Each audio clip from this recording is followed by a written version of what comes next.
সবাই কেমন আছো? আশা করি সবাই ভালো আছে। এই দেখতে পাচ্ছ আজকে আবার একটা মার্কিং করে মানে গাড্ডাতে মার্কিং হচ্ছে। এই দেখো ক্যামেরাম্যান ক্যামেরা কিলে পটে এই যে এভাবে এখান থেকে বুলুং ফেলে এরকম করে বুলুং ফেলে তারপরে চারিদিকে চারটা টোপ ফেলে ওখান থেকে মার্কিং হবে। তারপর কলমটা কতটা মানে 4.5 ইঞ্চি এইদিকে, 7.5 ইঞ্চি এইদিকে, 10.5 ইঞ্চি বা 4.5 ইঞ্চি এরকম হয়। এই জন্য বুলুংটা ফেলে এই যে সুতা খাটা আছে দেখতে পাচ্ছেন। হ্যাঁ, তো সুতা খাটিয়ে মার্কিং করে যদি কলম নামানো যায় তো প্রপারলিভাবে পারফেক্ট কলম থাকবে, মানে এদিক ওদিক যাবে না।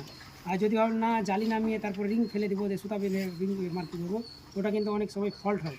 কিন্তু এর নিচে যদি আপনি মেঝেতে যদি এরকম করে মার্কিং করেন, দেখেন মার্কসে দেখেন মার্কিংটা সম্পূর্ণ দেখেন তাহলে বুঝতে পারবেন।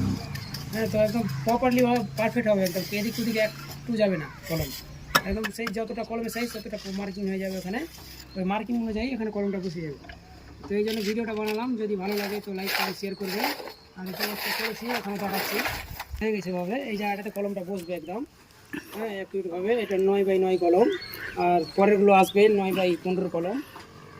তারপর 9x1 কলম আছে, অনেক রকমের কলম আছে বন্ধুরা। তো এবার কিছু কিছু কাজ দেখে শিখে নিতে হয়। আমরা প্র্যাকটিক্যালি শিখেছি, ইঞ্জিনিয়ারিং করিনি, তবে ড্রয়িং দেখতে জানি, ড্রয়িং দেখে সম্পূর্ণ কাজ করতে জানি। সেই ড্রয়িং দেখতে পাচ্ছেন, এটা নর্মাল ড্রয়িং, আরও ড্রয়িং 2-3 রকমের আছে। তো এই জন্য ভিডিওটা বানালাম। যদি কারোর কিছু ডাউট থাকে তো আমার সাথে কন্ট্যাক্ট করবেন, কমেন্ট বক্সে জানাবেন, আমি ডিটেল বলে দেবো কীভাবে কী করতে হবে। ধন্যবাদ সবাইকে।